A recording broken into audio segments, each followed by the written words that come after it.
Buenas tardes, bienvenidos todos a esta segunda sesión de conferencias del premio Rafael Manzano Martos.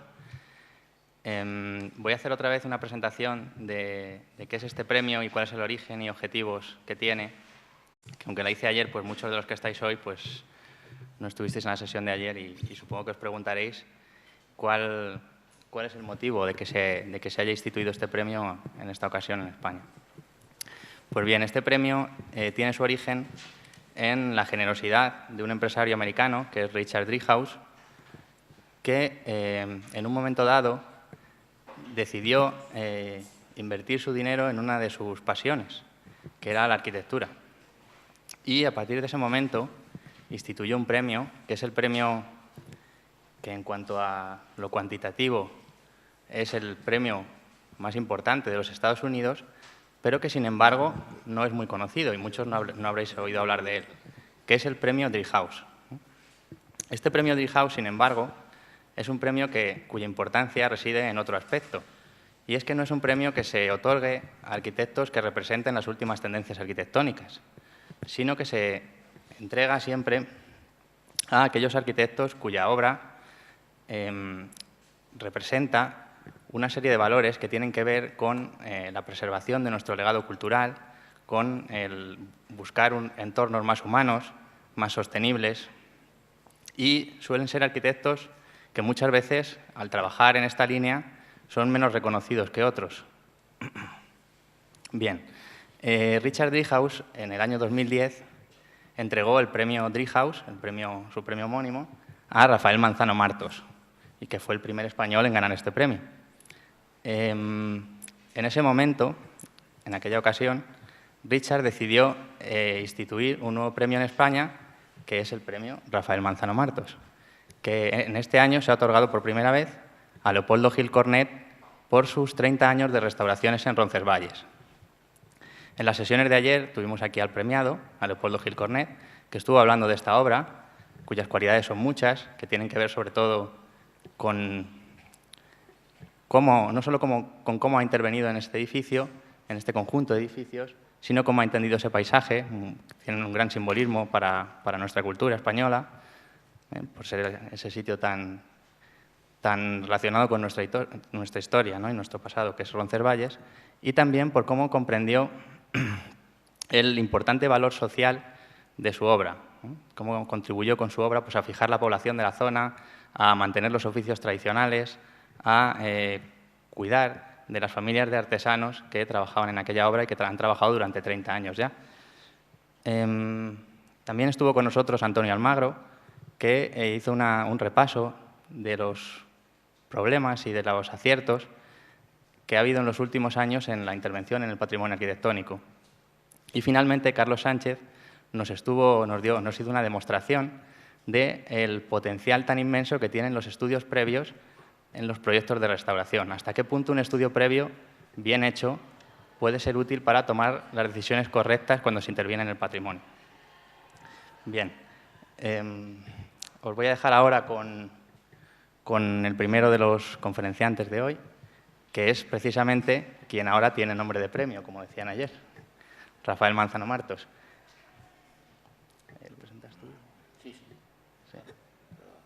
Bueno, José Miguel Merino, que todos le conoceréis, catedrático de esta escuela, quien también es un restaurador excelente, un modelo para todos los que nos dedicamos a la conservación del patrimonio, se va a encargar de presentaros a Rafael.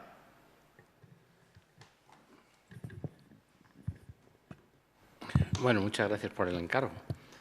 Para mí es una satisfacción el presentar a Rafael Manzano. Creo que es una persona que no hace falta presentarlo, pero siempre que Rafael viene por esta escuela, pues a mí me gusta, por lo menos a los que no le conocéis, a los que no habéis tenido la suerte de conocerle todavía, pues haceros una introducción de su persona, porque tampoco se prodiga mucho por esta santa casa. Rafael estudió en esta casa, terminó hace muchos años la carrera y al poco de terminar la carrera entró como profesor de esta escuela y tuve la suerte de ser alumno suyo, su primer alumno, su primer discípulo fui yo en esta casa, en un un programa de estudios que desapareció, el programa del año 57, el plan del año 57, en el que existía una especialidad de restauración de monumentos. Bueno, tuve la suerte de tener a Rafael Manzano el año 61-62, me parece, o 62-63, 61-62. Tuve la suerte de tenerle de profesor de historia del arte, era entonces la asignatura que impartía Rafael Manzano. Bueno, le caí bien, nos caímos bien y hemos mantenido a lo largo de muchos años, muchísimos años, hemos mantenido esa amistad, acrecentada por la relación posterior en múltiples foros, en actividades como en Ávila. Y bueno, para mí fue una satisfacción tremenda el estar hace 2 años en Chicago en la entrega del premio Richard Driehaus a Rafael Manzano. Rafael Manzano es una persona admirable en muchos aspectos, pero a ustedes lo que les interesará es saber cuál es su valoración, cuál es su valor como docente. Es la única persona que conozco que es 3 veces catedrático. Hizo 3 veces las oposiciones ganándolas. Otros las hemos hecho varias veces, nos han dado revolcones, ¿no? Pero Rafael Manzano Martos ha sido 3 veces catedrático de Historia del Arte, catedrático de Historia de la Arquitectura, catedrático de Historia del Arte otra vez. Todas estas oposiciones que ha hecho en diversas intentones y ocasiones. Se marchó a Sevilla, eso fue una pérdida que tuvo la Escuela de Arquitectura de Madrid. Podía haber quedado aquí y hubiéramos tenido no solo a Rafael Manzano, sino al que fue su maestro y mi maestro, que fue Fernando Chueca, íntimo amigo de los dos, y bueno, desaparecido Fernando Chueca. Pero Rafael viene, no nos olvida y viene de vez en cuando por aquí, como es en esta ocasión, y siempre es bienvenido. Luego, además, hay algo que yo admiro muchísimo de Rafael Manzano, y es que conoció muy profundamente a don Leopoldo Torres Balbás. Yo he conocido mucho a don Fernando Chueca, he conocido a Rafael, pero a mí siempre me ha quedado eso de no conocer a don Leopoldo Torres Balbás, al cual... Por días. Por días. Bueno, le conocí... Por meses. Sí, no, le conocí en una conferencia, nada más, pero no le traté. Y, bueno, yo tengo un conocimiento de don Leopoldo Torres Balbás a través de Rafael, que muchas veces yo le decía a don Fernando, hábleme usted de don Leopoldo, pero el que más me ha hablado, porque a Rafael no hay que tirarle la lengua para que habla con gran facilidad, pues me ha contado muchas cosas de don Leopoldo Torres Balbás. Bueno, Rafael ha sido además colaborador nuestro en el máster de restauración, en el que la mayor parte de los que están aquí presentes pues están ocupados actualmente, y creo que es una oportunidad excelente de conocer no voy a hacer un panegírico de don Rafael, ni lo que ha escrito, ni lo que ha hecho muchísimo, ha escrito muchísimo, ha dado muchísimas conferencias. Bueno, yo creo que todo eso se condensa en ese premio, el premio Richard Driehaus, que se le ha entregado, que es un premio magnífico, y además, bueno, la valía de don Rafael pues se manifiesta muy claramente en que el señor Richard Driehaus haya querido hacer un premio especial dedicado a la restauración y a la arquitectura histórica con el nombre de don Rafael Manzano Martos. Rafael, muchas gracias. Querido. Bueno, creo que hay un vídeo, antes de que hable Rafael, pues hay un vídeo sobre su personalidad o sobre su obra, bueno, con lo cual queda muy bien mi silencio. Un segundo. Ese dibujo, que ya casi se va a quedar como un símbolo del premio español, pues es unos croquis de tantos como he hecho respecto a vengo hace 30 años, tengo un gran amigo, es gran amigo también de León, que tiene un solar, un montículo en un pueblo de Málaga, ¿cómo se llama? Bueno, en Casares, un paraje muy bello, hay una vaguada con un río, con un ribazo, con bonito arbolado, y luego tiene el montículo y al pie tiene una fuente, un manantial, envuelto en una construcción tosca, que dicen romana, y que evidentemente no lo es posterior, que son los baños de la Hedionda.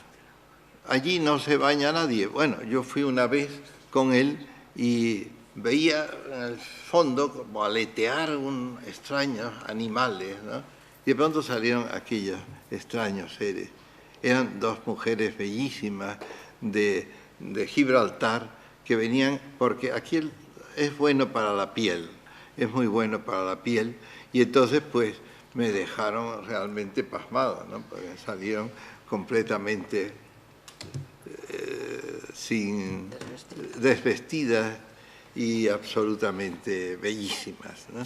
Y lo he ido muchas veces ya para ver el lugar, para intentar inspirarme para las obras, y pensaba que era un buen tema de inspiración. No volvieron nunca a manifestarse, lamentablemente. Y entonces allí, entre los primeros dibujos que le hice, porque nunca ha habido un encargo firme ni en serio, pero he pensado muchas veces en soluciones diversas, y de vez en cuando, pues cuando estoy con trabajo, pum, y hago un dibujo, ¿no? Y este fue uno de los primeros que hice. Y poco después, cuando me dieron el premio, me trajo Léon Crayer, me trajo el fascículo que se editaba con motivo del otorgamiento del premio suyo. Y en el interior tiene un precioso pintura hecha, pero muy bien hecha, de ideas arquitectónicas confusas, como todas nuestras. Y no sé por qué me encontré que tenía bastante identidad con este dibujito mío. Y ese dibujito que además se le había pegado otro encima, ¿no? De otro alzado distinto y con distintos criterios. Todos estos son niveles de croquis muy elementales. Y bueno, digo, mira, esto me recuerda a Léon Crayer. Y por eso lo he puesto, en honor del León, he puesto ese dibujillo mío, ¿no? Porque, ¿verdad que tiene cierta identidad con tu gran pintura preciosa en la que tú apareces en medio de una locura arquitectónica que te rodea por todas partes? Bueno, gracias, León. Van a poner un vídeo sobre ti. Bueno, ahora Irene me hizo un vídeo hace años que, bueno, desgraciadamente ni es lo mejor ni es lo peor que uno ha hecho. Uno ha hecho cosas peores y otras mejores. Algunas no teníamos acceso a ellas, otras, bueno, algunas las han alterado mucho a lo largo de su propia y pequeña historia, pero debíamos de ponerlas ya para no perder tiempo. Estos premios que ha instituido este gran mecenas de la arquitectura, que es Richard Driehaus, tienen un significado muy claro. Es la lucha contra la pérdida y destrucción de unos valores arquitectónicos de los que ha gozado siempre la arquitectura en Occidente y que, como consecuencia de la ruptura que provocó el movimiento moderno, que en principio era un movimiento equilibrado entre la tradición y la modernidad. Había unos campeones de la modernidad, otros campeones del pasado, pero en la arquitectura todavía ha quedado un cierto equilibrio. Pero el problema del movimiento moderno es que ha sido enormemente propagandístico. Ha tenido mucha fuerza de proyección y sobre todo ha sido excluyente absolutamente de todo recuerdo al pasado. Eso es para mí su máximo defecto. Su carácter de exclusión de todo lo que signifique recuerdos del pasado. Todo tiene que ser contrario a lo que ha venido sucediendo en Europa desde la Grecia preclásica hasta nuestro siglo. Es algo increíble que cuando este ha sido un lenguaje arquitectónico evolutivo, con mucha capacidad evolutiva, que se ha ido adaptando a las necesidades, a las exigencias, a las conveniencias de la arquitectura en Occidente, a sus distintos paisajes, a sus distintas, en fin, materiales arquitectónicos, pues todo esto se ha ido luchando por su destrucción total. Todo lo que se haga debe de no recordarnos en modo alguno el pasado. Y claro, el problema es que esa arquitectura del pasado tuvo un lenguaje a lo largo de esa historia absolutamente idéntico consigo mismo, pero siempre distinto. Ese lenguaje ha sido caleidoscópico, ha sido siempre cambiante, ha ido presentando nuevas fases, nuevas caras, nuevos aspectos, pero siempre a la larga ha sido capaz de evolucionar y de actualizarse. ¿Por qué hay un día de mayo del año 1925 en la que por H por B desaparece para siempre ese lenguaje? Porque esa destrucción del lenguaje clásico significa también la incoherencia entre los nuevos lenguajes, si es que son lenguajes, la incoherencia con el pasado. Y por lo tanto, cada vez que en una ciudad monumental que tiene más o menos, con toda la variedad lingüística que hay, toda la evolución lingüística que ha tenido a lo largo de la historia, si a lo largo de ese tiempo se han ido acumulando iglesias góticas, iglesias renacentistas, iglesias barrocas, todas ellas distintas y con matices del lenguaje distintos, pero siempre con un tronco común que permite que todo tenga coherencia, todo esté hilvanado unas cosas con otras y todo tenga una absoluta unidad lingüística. Bueno, pues si ahí colocamos un edificio de cristal, que además son los peores, porque son los que dicen todos los arquitectos, no, voy a hacer una cosa muy neutra, de líneas absolutamente rectas y de cristal. Y bueno, pues los brillos del cristal, bueno, miren ustedes, por ejemplo, en este deterioro grave que ha sufrido el Palacio Carlos V de Granada, que tenía unas carpinterías muy normales, copiando otras antiguas de pañoletas que le llamaban, y que las hizo un buen arquitecto, Prieto Moreno, en una época, hacia los años 40, quedó el palacio cerrado con sus carpinterías muy nobles, muy dignas, muy bien hechas, y ahora pues se ha quitado todo, se han puesto unas ventanas vítreas que carecen ya de molduración, que carecen de cercos, que están allí colocadas, que el agua se mete por entre los en un sitio tan expuesto a la intemperie y al aire y al viento como es la Alhambra, pues el agua entra adentro de forma inmisericordia, ¿no? Y bueno, pues aquello tiene unos brillos tales que por unos lados dan lugar a unas profundidades, a unos negros profundos, pero el edificio se ha desentonado, ha perdido ese equilibrio visual que tenía bajo, no sabemos qué exigencia de modernidad, que es una imposición de nuestro tiempo y que es una imposición que a la larga el arquitecto no se sacude violentamente, que es lo que debía hacer. Yo creo que la modernidad tiene su sitio, ¿no? Una ciudad de nueva creación me parece bien que tenga toda la modernidad que se pida, pero creo que de todas maneras hay un problema que nunca vamos a poder resolver con la modernidad, y es que cada arquitecto, que la modernidad no tiene un lenguaje común como tenía el mundo clásico, sino que cada arquitecto tiene que inventar su lenguaje. A veces lo inventa. Hay intuitivos fantásticos capaces de crear su lenguaje propio. Pero su lenguaje propio siempre estará en disconformidad con el lenguaje del arquitecto que construye al lado otra casa.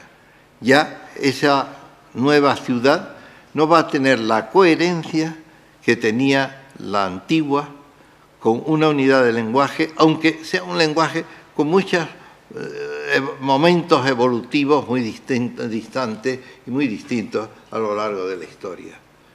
Y eso es grave para la construcción de la nueva ciudad, pero es mucho más grave cuando estas nuevas interpretaciones carentes de lenguaje, se injertan en ciudades históricas, en ciudades perfectamente conformadas.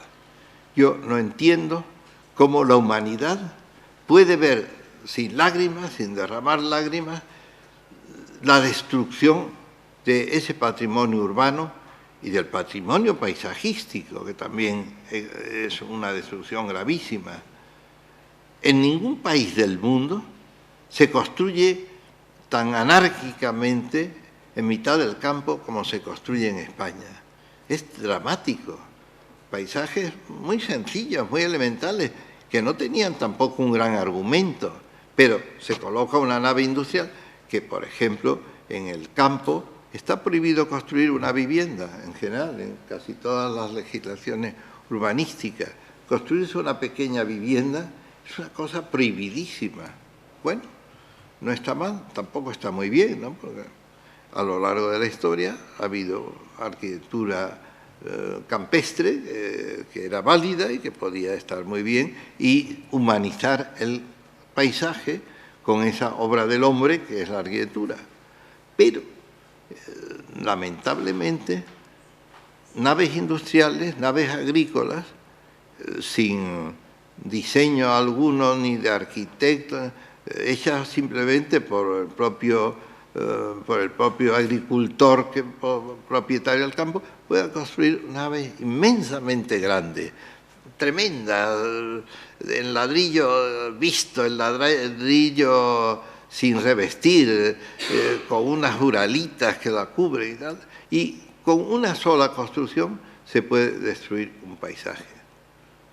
En pocos países se destruye tanto también el paisaje por construcción de autovías y autopistas. En España somos especialmente feroces. Yo recuerdo que en esta escuela, hace unos 60 años o cosas así, pues yo asistí a un curso de jardinería y paisaje que fue modélico. En él intervino Prieto Moreno, el director de la Alhambra en aquel momento.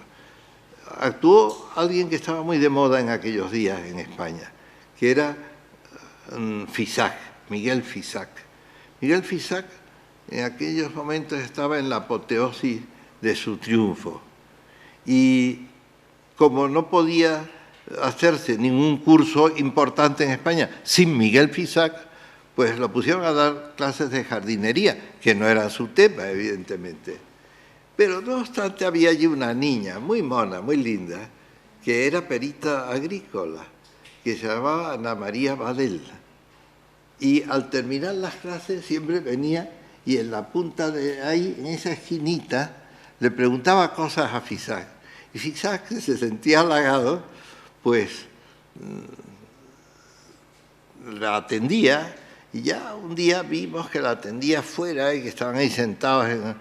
Y un día la vi que estaba tomando un cafelito con Miguel Fisac en la cafetería de la escuela, en el bar de la escuela. Y dije yo, madre de Dios, la que se va aquí a liar.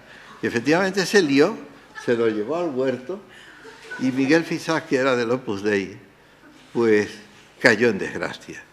Y todo lo que habían sido apoyos y empujes y triunfos le costaron la vida.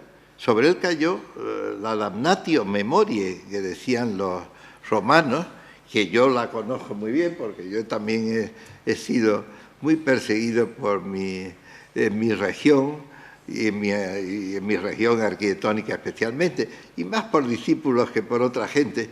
Y también he sufrido la llamada damnatio memoriae, ¿no? Miguel Fisac, al final de su vida, era un hombre como muy resentido y era un gran arquitecto, evidentemente, un gran arquitecto de la modernidad, de otro lenguaje, etcétera, ¿no? Pero todo lo perdió por dar clases de lo que no sabía y encontrar allí una alumna verdaderamente enamoradiza y que hizo que cayera de su vocación primigenia. Os lo cuento por la anécdota y porque él ya está muerto y ella también, y constituyeron una pareja muy simpática. Ella era muy simpática, él menos, él nunca fue simpático. Él siempre estuvo muy herido por su caída en picado. Bueno, pues estas cosas son las que os quería contar. Yo creo que el lenguaje clásico hay que practicarlo y conocerlo.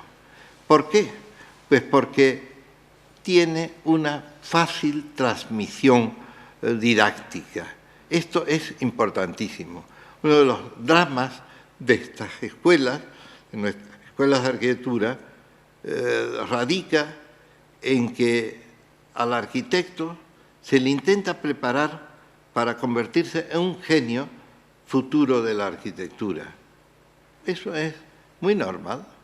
Ya a los pocos días de iniciarse la clase de proyecto, ya el personal está perfectamente catalogado y clasificado. Hay unos que ya se sabe que son genios, que van para genios, y que inmediatamente el profesor los impulsa y tal, pondera todo lo que hacen y le da paso libre. Otros que son unos pocos hombres advenedizos, que no se les consideran poco geniales, con poco futuro, ya se les tacha, se les da, se les pone esa vela negra que ponía la pitonisa Lola. Ponle una velita negra, ¿no? Y eso es así, y ustedes están acostumbrados a verlo. El modernismo, la arquitectura contemporánea, tiene un problema grave. Al carecer del lenguaje, no tiene un código, carece de una prosodia, de una sintaxis, de todas esas reglas lingüísticas que tienen cualquier lenguaje y con el cual pues, se puede construir un discurso, construir una novela, construir un desarrollo lingüístico importante. En cambio, la arquitectura clásica era muy fácil. Cualquiera que supiera, y el pueblo también aprendía a entender aquella arquitectura, a leerla, a reconocerla, pues era muy fácil corregir, decir, esto está mal porque, mire usted, el triglifo lo ha puesto usted no a eje con la columna, sino está ahí desplazado. Por ahí hay un libro italiano sobre los errores de los arquitectos, edición de Venecia, tú la conocerás, en que cuenta pues, todos los fallos que habitualmente lingüísticos que tienen los arquitectos. Pero luego, a lo largo de la historia, el verdadero arquitecto va utilizando ese lenguaje, pero modificándolo, alterándolo y recreándolo con sus aportaciones. Hay muchos órdenes arquitectónicos. Ahora mismo veíamos ahí un capitel de orejas de la Alhambra. Es una maravillosa evolución del corintio hecho en la España musulmana y que tiene también algo de ese capitel de mocárabes, de estalactitas, que nació en el mundo almohade, que evolucionó, que luego se hizo mucho más rico y más frágil en época de los nazaríes, pero que en época almohade pues llegó a una simpleza, a una elementalidad que dio una forma de perfección de su época a un conocidísimo forma de capitel corintio. Bueno, pues eso es de lo que más o menos quería decirles, y quería decirles que el clasicismo se aprende, que el clasicismo se enseña, que el clasicismo tiene reglas, que el clasicismo tiene un códice perfectamente arreglado y que por lo tanto es muy fácil acceder a él. Y que el clasicismo se puede volver a él, se puede reutilizar, y de hecho siempre que la humanidad ha encontrado que la arquitectura ya no le satisfacía, no le llenaba, como pasó en el gótico o como pasó en el barroco, pues siempre encontró en el clasicismo una vuelta a los orígenes, una vuelta a renacer, una vuelta al renacimiento, una vuelta al neoclasicismo, una vuelta a encontrarse con las eternas reglas de la arquitectura, porque clasicismo es geometría, clasicismo es perfección, clasicismo es conexión de las partes con el todo, clasicismo es el equilibrio armónico de proporciones entre las partes y el todo también. O sea, que clasicismo son las reglas básicas de toda correcta arquitectura. Yo no dudo de que se puedan lograr piezas espléndidas de arquitectura con abstracción de toda la herencia clásica. No lo dudo, y existen milagros, pero es siempre algo milagrero, es algo que necesita una especie de don sublime del Espíritu Santo, el arquitecto que la crea, y eso no lo tenemos todos los días. Mientras tanto, tenemos que refugiarnos en nuestras reglas propias y tenemos también que aprender en las escuelas cuáles son las reglas de este juego, las reglas de este arte. Y nada más que eso les quería decir. No sé, no hay nada, ninguna imagen ni de los capiteles. Sí. ¿Cómo los capiteles o pongo el vídeo primero? Pon los capiteles, ya hablo de los capiteles. Yo traía un discursito que era más académico y que no quería yo hablar sobre mí, quería hablar del último clasicismo que hubo de la arquitectura antigua en la Edad Media y que precisamente se refugió en España y en Córdoba. Bueno, León Krier acaba de ver un capitel que es posterior al califato cordobés, pues todavía esto perduró hasta el declinar del arte nazarí. Pero hace poco, en Cádiz, en un área para mí muy querida, porque es la del teatro romano construido allí por los Balbos, cuando Cádiz era algo en Roma, y todavía los Balbos eran pues los personajes más importantes e influyentes del imperio, y en ese teatro precisamente hubo luego una escuela de guardias marinas que se vendió y lo compró mi abuelo, allí nació mi padre, y debajo del cimiento de la casa de mis padres apareció este capitel, que es un capitel califal, no de los mejores, un poco vasto, bastante deteriorado, y que me pidieron en Cádiz que hablara sobre este capitel. Vamos a ir pasando rápido. Pasa. Bueno, eso me obligó a reflexionar sobre los órdenes arquitectónicos, ¿no? El dórico, que proviene como todas las columnas del mundo griego, del pórtico del megarón prehelénico. El megarón era una cabaña que tenía dos antai, dos alas laterales, que cerraban un pórtico.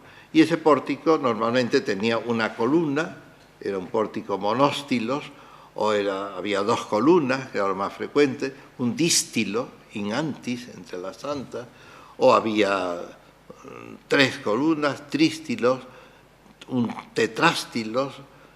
Siempre se ha llamado el frontis del templo griego por el número de columnas que tenía in antis o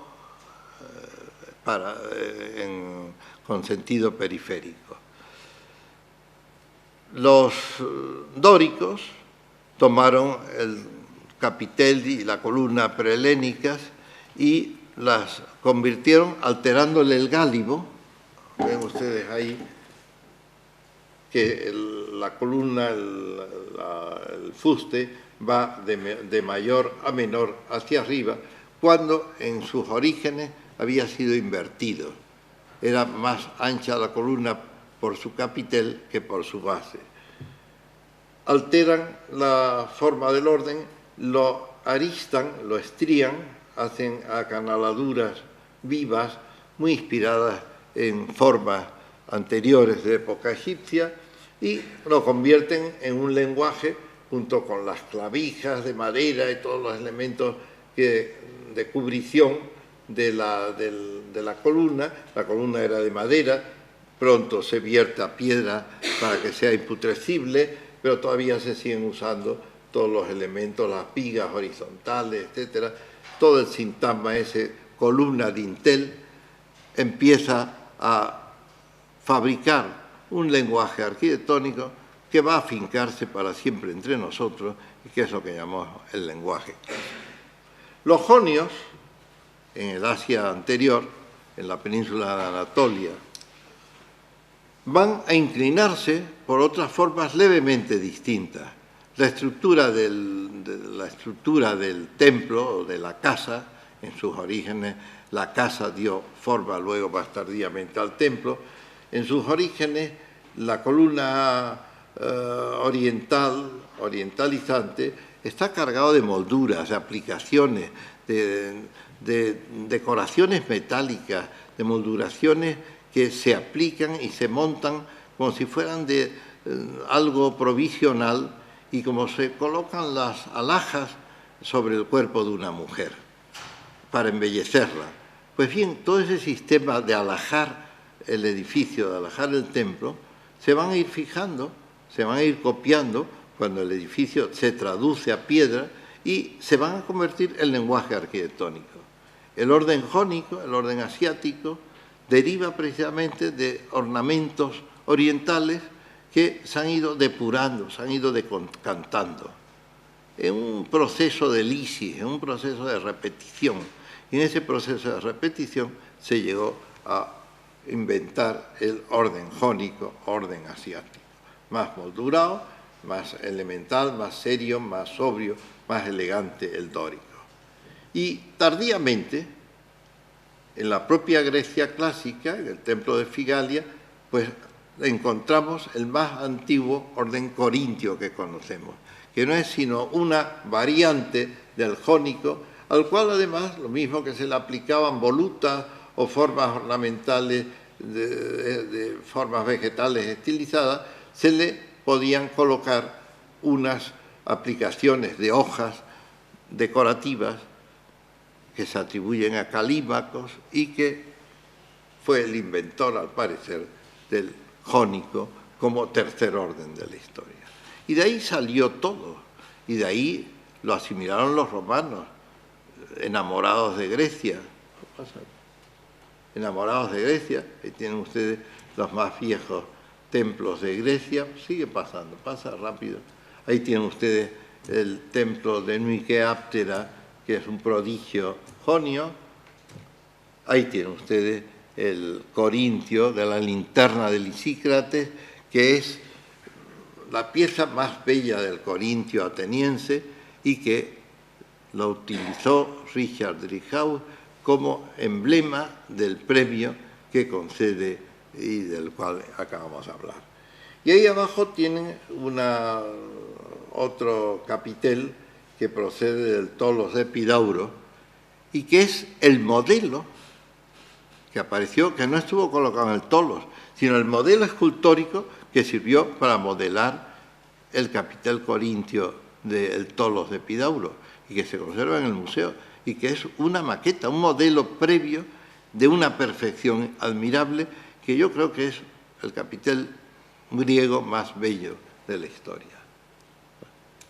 Bueno, los órdenes romanos la adicionan primero el tuscánico, un orden muy elemental, le añaden luego el compuesto, muy tardío, pero corintio y compuesto van a ser los órdenes del imperio.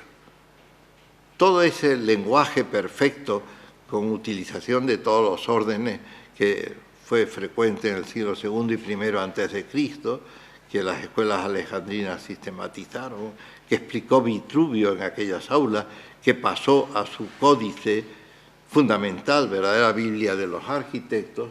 Pues bien, esa columna, ese juego de todos los órdenes en unidad en una misma fachada, con unas reglas lingüísticas muy bien organizadas, todo eso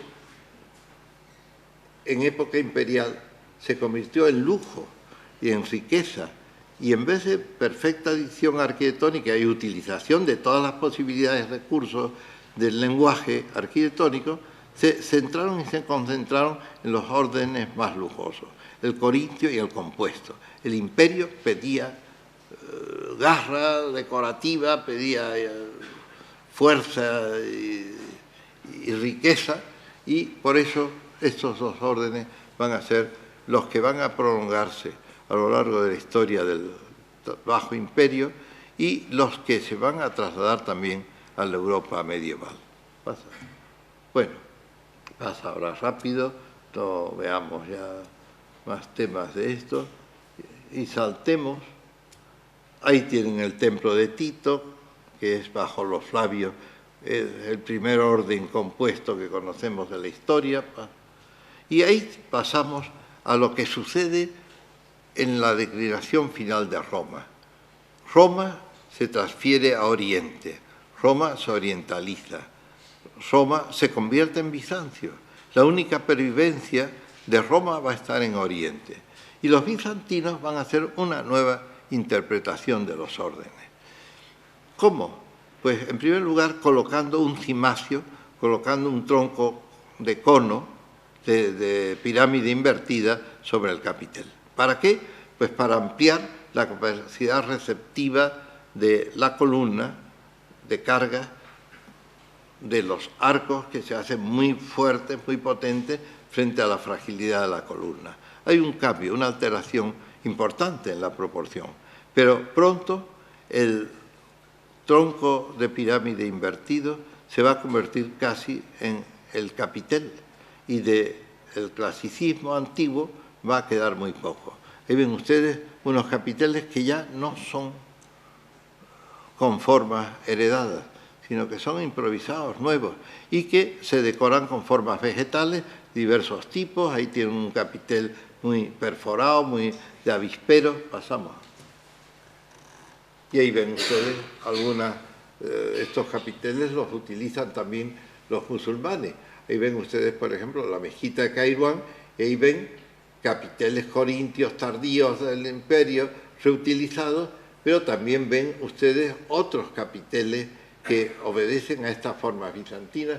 Quizás en la otra, hay alguna otra diapositiva, ahí ven ustedes estas formas derivadas del jónico, con el tronco del ábaco colocado encima, o esto que es un ábaco capitel que por abajo se incurva para adaptarse a la forma cilíndrica de la columna y por arriba se hace cuadrado para recoger las cargas del edificio. Pasamos. Y ahí ven ustedes otras variedades. Hay un cimacio que de hecho conserva las volutillas del jónico, con carácter atrófico allí metidas, ¿no? Ahí tienen ustedes un capitel jónico ya reducido al mínimo, ¿no? Con sus volutas, pero con un tronco de pirámide invertido encima que hace que sea más importante el cimacio que el propio capitel. Estos son de Santa Sofía. Y ahí ven ustedes como también en la mezquita de Córdoba, de Abderramán I, pues se colocan, siguiendo teoría bizantina, se colocan capiteles reutilizados de los derribos de la Córdoba romana, se reutilizan, pero colocándoles un cimacio encima, que además se labra en un trozo de moldura clásica, que es lo que le da a la mezquita de Córdoba este carácter de ser el último edificio del clasicismo en Europa. Es un edificio importantísimo porque en él están recogidos los últimos rescoldos del mundo antiguo en esa colección de columnas y capiteles con las cuales, reutilizándolas, se construyó este maravilloso e infinito palmeral arquitectónico. ¿Pasa? Si analizamos los capiteles, veremos que los hay corintios y compuestos. Estos dos son corintios romanos tardíos, más o menos torpones, y ven ustedes encima el cimacio que amplía la capacidad de carga del capitel. ¿Pasamos? Bueno, ahí tienen ustedes ejemplos magníficos, en su mayoría de capiteles corintios, porque ya les digo a ustedes que en la Córdoba tardía hubo capiteles corintios y capiteles compuestos. Los otros órdenes no llegaron a utilizarse. Y pronto, bajo Abderramán II, o sea, todavía en el siglo IX de nuestra era, empezaron a labrarse en Córdoba los primeros capiteles, que eran naturalmente copias del corintio, copias del compuesto.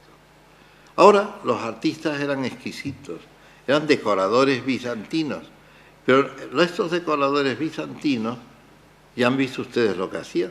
Hacían esos troncos de pirámide mezclados con troncos de cono que se decoraban con decoración vegetal muy menuda y labrada a trepa, no labrada con perforaciones sucesivas. Y estos decoradores van a tenerse que ceñir a los modelos corintios y compuestos que se utilizaban en Roma, en Córdoba, que se habían utilizado en la mezquita primitiva y que pretendían seguir siendo los modelos válidos dentro del clasicismo cordobés de la época. O sea que la nueva etapa, absolutamente emiral, y que luego se iba a prolongar en el califato, iba a volver a seguir utilizando la tradición clásica romana, en la cual Córdoba está inmersa, primero por la reutilización de capiteles antiguos, ahora por la construcción de unos nuevos cuyos esquemas básicos son o corintios o compuestos. Aquí tienen ustedes algunos de los primeros capiteles de Abderramán II, y en esa doble columna ven los más bellos de los que se labran en este momento, porque estas dobles columnas son las que marcan el nicho del mihrab de la ampliación de Abderramán II, que se conservaron cuando Al-Hakam II construye la ampliación de la mezquita que lleva su nombre y que es de máxima calidad, y que lo primero que hizo fue trasladar las columnas del mihrab anterior al nuevo. O sea, que él pretende seguir orando hacia la misma, con los mismos instrumentos litúrgicos, y conservar esas columnas muy apreciadas, y que, como ven ustedes, son unas columnas corintias o compuestas, pero interpretadas ya con un sentido decorador bizantino, como ven ustedes en esas otras. Ahí tienen ustedes una de las más grandes capiteles labrados en ese momento, precisamente para la ampliación de la mezquita de Abderramán II. Pasamos. Ahí tienen los dos capiteles de uno de los lados del mihrab, bellísimos, ¿no? Y vean ustedes que estamos avanzando en el clasicismo, haciendo evolucionar el modelo de capitel, pero haciéndolo evolucionar mínimamente. El de la derecha, pues si se fijan ustedes, es más novedoso. Tiene alteraciones con respecto al modelo clásico. Ya les he dicho a ustedes que el clasicismo es un lenguaje siempre evolutivo, siempre poniéndose al día, siempre intentando buscar nuevas formas de belleza. Y ahí tienen ustedes ya capiteles de Abderramán II, los de arriba, abajo todavía un capitel de la mezquita primitiva, los dos de abajo son dos capiteles reutilizados, los dos de arriba son dos capiteles hechos, el de la izquierda para la mezquita, no, ambos son del Alcázar de Sevilla, del Patio de las Doncellas, que conserva una prodigiosa colección, todo el Alcázar, de estos capiteles decorados con avisperos. Se les llama modernamente capitel de avisperos a este tipo de capitel, porque se labra haciendo trepanaciones después de lograr el sólido capaz básico, y luego haciendo biselado, biselando las perforaciones, enlazando entre sí perforaciones, se va haciendo toda la labor, que sin embargo, fíjense ustedes, que queda llena de perforaciones. Hoy se les suele llamar de avispero. A mí me gusta el nombre de avispero, primero porque es muy expresivo, y segundo porque cuando hay un avispero que va por el campo, o un panal de abejas, un grupo de abejas que van buscando casa, cuando encuentran el capitel, se establecen en él, lo colonizan, lo cubren de cera, pero no se tienen que molestar en labrar el panal. Se lo encuentran ya hecho por mano del hombre. Y es frecuente de pronto ver una columna en Medina Zara que está deshilando miel, ¿no? Es una maravilla, ¿no? Para mí me parece que no hay conjugación entre arte y naturaleza tan perfecta como la abeja utilizando el capitel de avisperos para nido de su propia familia. Pasamos. Bueno, y ahí tienen ustedes ya pues la evolución a lo largo de un siglo, desde Abderramán II a Gisán y Almanzor, ¿no?, que va a dar lugar a una evolución del clasicismo importantísima y en una prolongación del mismo en la arquitectura medieval española. Es curioso que todavía en los reinos de Taifa, cuando ya cae el califato, pues ciudades como Zaragoza vuelven a reinterpretar estos capiteles. El que ven ustedes a la derecha, que es el cálatos, es un tanto espeso, cilíndrico, es un compuesto muy bello, en contraste con los corintios que ven ustedes aquí a la izquierda. Pues fíjense ustedes que va a ser uno de los modelos que se van a repetir elongándose mucho en las construcciones de la aljafería de Zaragoza. Y ahí tienen ustedes algún capitel ya muy tardío y toledano, muy distinto, con otro tipo de vegetación sobre el esquema, que es un esquema muy elemental. Pero es muy interesante que el califato cordobés, o sea, ya desde Abderramán I, en los exteriores, en la propia mezquita, no se utiliza ese capitel decorado que acabamos de ver. El capitel de avisperos va a tener una utilización dentro de este clasicismo cordobés, que es su aplicación al palacio, su aplicación al lujo palatino. El lujo palatino, Medina Zara, a la Mirilla, todos los grandes monumentos civiles se decoran con capiteles de este género. Pero en la mezquita, el propio Abderramán III sufrió las recriminaciones del Beyuti, que era un juez de Córdoba y un sacerdote de la mezquita cordobesa, un ulema de la mezquita, porque no quería que en la mezquita de Córdoba ni en la mezquita de Medina Zara entrara el lujo, y exigió que se utilizara el capitel simplista que se había colocado en la primera mezquita y que eran capiteles de la Roma tardía cordobesa que se habían reutilizado por su elementalidad. Se habían seleccionado precisamente para la mezquita los ejemplares visigóticos y más secos, más elementales. Y fíjense ustedes que ahora lo que se va a utilizar es el capitel en sólido capaz, ahí tienen ustedes capitel en sólido capaz, de tiempos de Abderramán III, y que Al-Hakem II va a volver a repetir. Pasamos. Bueno, ahí tienen ustedes algunos de los capiteles restaurados por mí en Medina Zara, ¿no? Hubo un salón que estaba totalmente destruido, pero fíjense ustedes que como el capitel corintio tiene unas reglas propias y tiene unos elementos de repetición, pues podíamos reconstruir con yeso las piezas del capitel que faltaban, vaciándolas de las fundamentales y reconstruyendo las que faltaban. A veces faltaban los caulículos y se quedaba eso en sólido capaz, pero vean ustedes cómo de un capitel como el de la izquierda se puede llegar a uno como el de la derecha, a la reconstrucción total del sólido y de la decoración misma del capitel. Bueno, las pilastras del Salón Rico, que son las más bellas, y en las cuales hay una evolución más interesante y más, en cierto modo, con pérdida de sus proporciones primitivas de la decoración corintia en Medina Zara.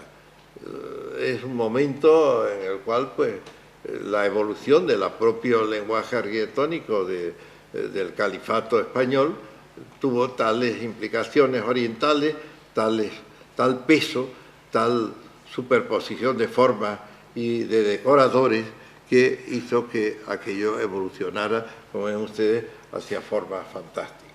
Ahí tienen ustedes el salmer de un arco, aquí tienen ustedes algunos de los capiteles más bellos.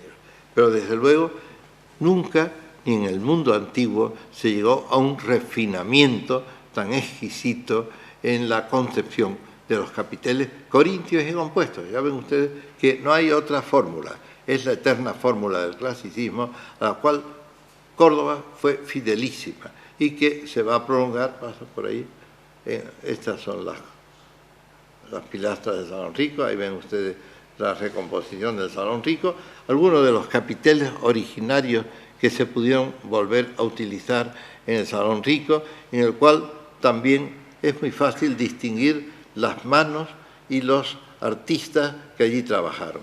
Fíjense ustedes que en la parte central alta del capitel aparece una pequeña inscripción. Ahí están las firmas de los artistas principales que trabajaron en el Salón Rico. Cada uno tenía sus propias formas. Fíjense, por ejemplo, el vástago de la hoja central de acanto ya convertido en un encaje de bolillos, pues fíjense ustedes que está formado por una doble cinta que se va entrecruzando en curva. Fíjense ustedes que aquel otro lo construye con una cinta como triangulitos perforados.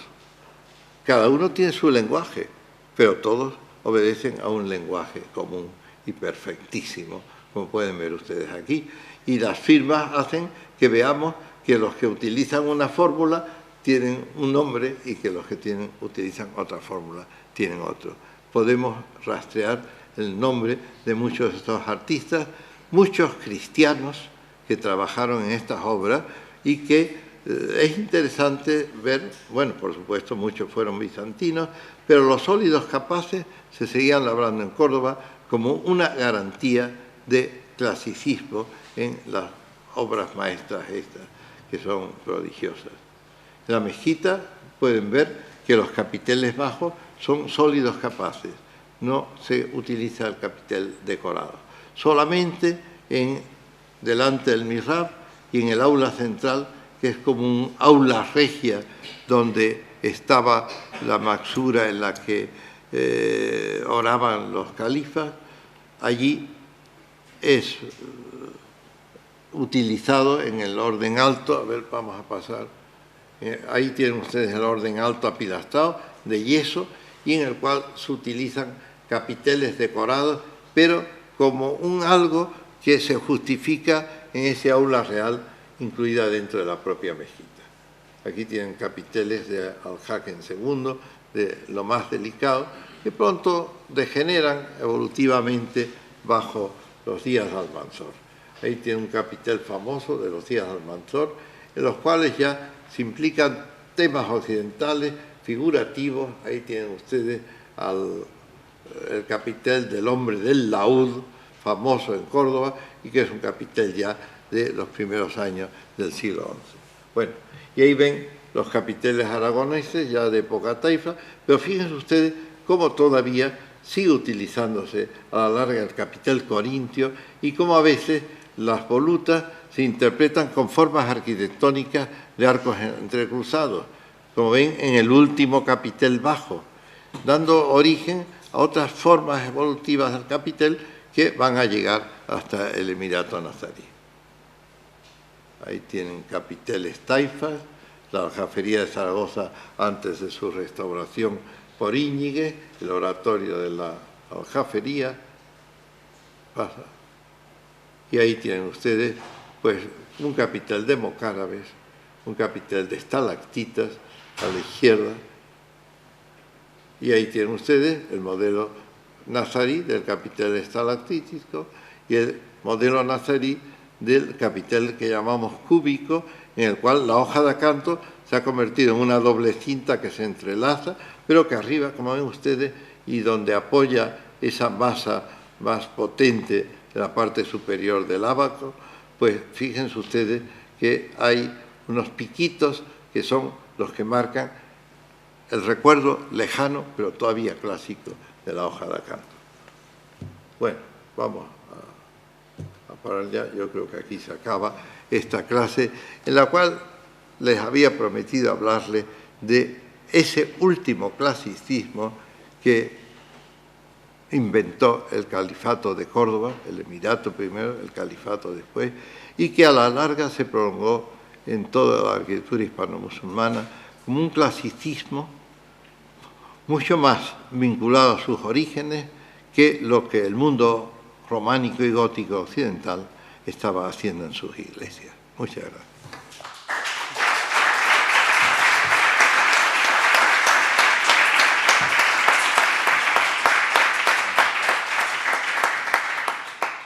Bueno. Vamos a poner ahora un vídeo para que ¿Ponemos veáis el vídeo? la obra de Rafael y cómo trabaja Rafael. Y la de Irene. Y la de Irene, efectivamente, este vídeo lo hizo Irene.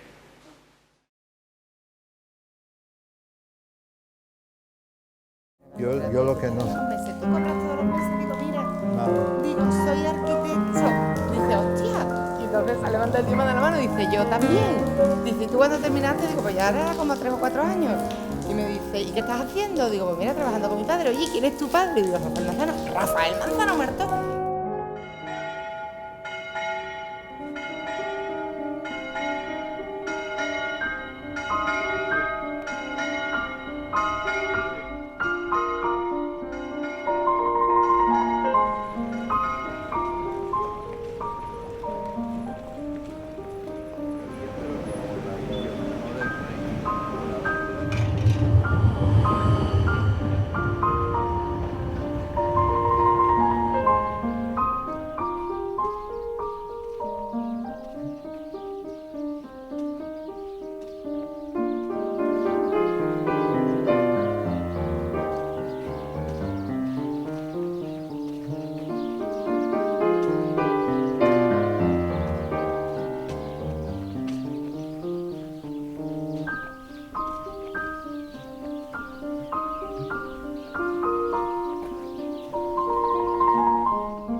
Pero lo vamos a hacer un ochavo, ¿no? O sea que lo que yo quiero ahora es un poco que hagamos esto a partir de lo que ya tenemos, porque tú esto lo tienes que ir preparando para que salgamos quitando para allá.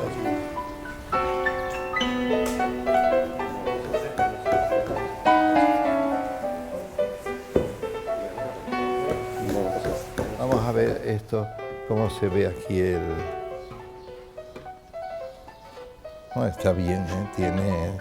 Tiene rotundidad y fortaleza, ¿no? ¿Eso tendrá la misma profundidad que el del patio de contratación? Más Sí, o sí, menos? el mismo. La misma. 28 creo que son.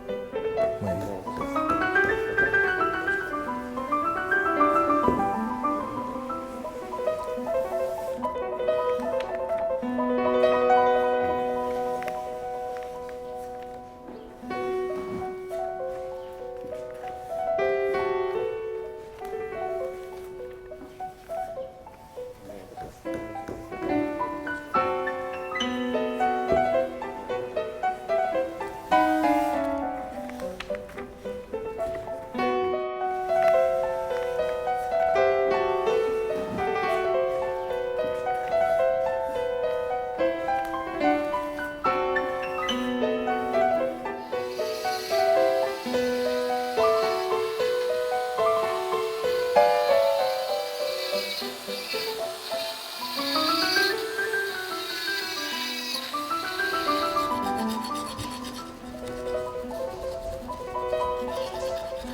Sobre todo que estas vigas, don Rafael, vienen en una medida de 40 por 40, impresionante. Esta madera traída de América, paseada de América a Europa, es verdaderamente.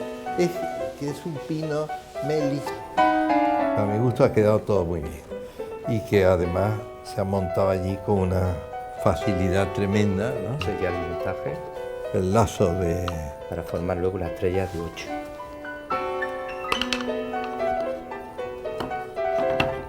Es precioso, ¿no? A mí me gustaría aquí llegar a un enlace tal cual este, ¿no? Y ver de meter aquí algún polígono, ¿no? Aunque fuera solamente algo así, ¿no? Sí, enriquecer. Enriquecer eso, ¿no? Aquí, en el derribo de un edificio que era aparentemente moderno, y se sacó de la nada salió un patio. Almohade muy importante. Y luego me di cuenta de que faltaba esta arquería y que estaba fragmentariamente sepultado en un gran montón de escombros que había en el medio del patio. El jardín es la imagen del paraíso terrenal. Está surcado por 4 acequias, 4 ríos, los 4 ríos que regaban el paraíso terrenal. Y en el centro había un estanque, una alberca central con una fuente donde brotaba el agua que corría por debajo de esos puentecillos en las 4 direcciones.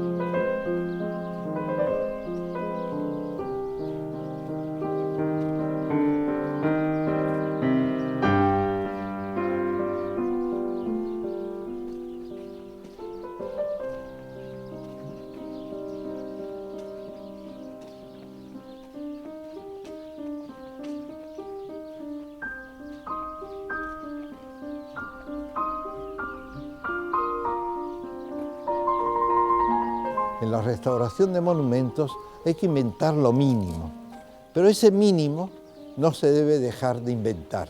Es fundamental que las cosas queden terminadas y con una coherencia artística y con una coherencia también documental. Cuando se construyó la planta alta, en tiempos del emperador Carlos V, la torre externa quedó deprimida, quedó como enterrada bajo las cubiertas. Felizmente, tras las cubiertas en la parte trasera, pude encontrar toda la decoración pictórica e incluso el alero primitivo, ese de ladrillo que ven ustedes allí arriba, rojo, y todos los elementos necesarios para poder reconstruir lo que asomaba originariamente por encima de los tejados, subirlo para que aflorase de la misma manera por encima de los tejados modernos del siglo XVI.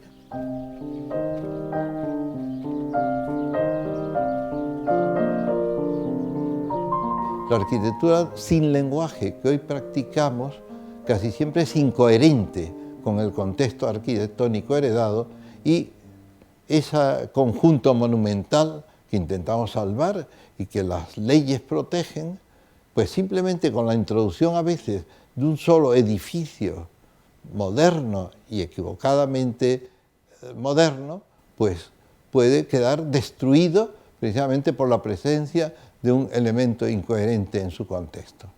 La arquitectura clásica tiene que también adaptarse en su lenguaje a los usos, a las exigencias y a las necesidades de los nuevos tiempos. He procurado renovar, reconstruir aspectos de áreas perdidas de la ciudad, reconstruirlos, incluso reconstruirlos con cierta libertad para acoplarlo a las nuevas necesidades y exigencias. Hay que intentar dar vida a la arquitectura clásica con todos los elementos disponibles en la mano del arquitecto y en la mano de sus ejecutores.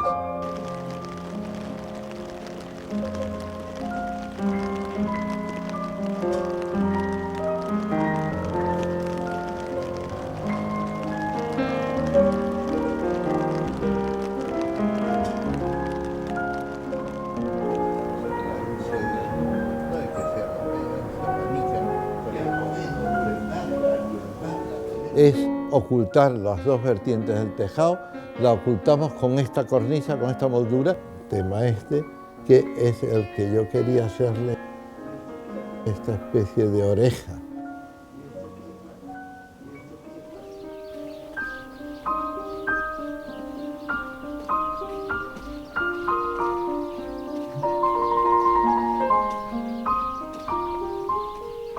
Esta es la ciudad que hemos heredado y si queremos conservarla tenemos que ser ávidos para penetrar, interpretar y leer la arquitectura que nos transmite, la arquitectura heredada. En estos edificios más antiguos de la ciudad tenemos la clave, tenemos el código genético de la misma. Tenemos sus colores, sus materiales, sus volúmenes, su forma de organizar los huecos, de organizar la decoración. Estos temas cerámicos, por ejemplo, de aquí, son específicos del lenguaje arquitectónico de Sevilla. Y si queremos conservar el conjunto histórico heredado, si queremos conservar la ciudad monumental, tenemos que ser fieles a este código que tenemos que estar leyendo e interpretando cada día, en cada casa, en cada monumento, en cada rincón de la historia del conjunto urbano.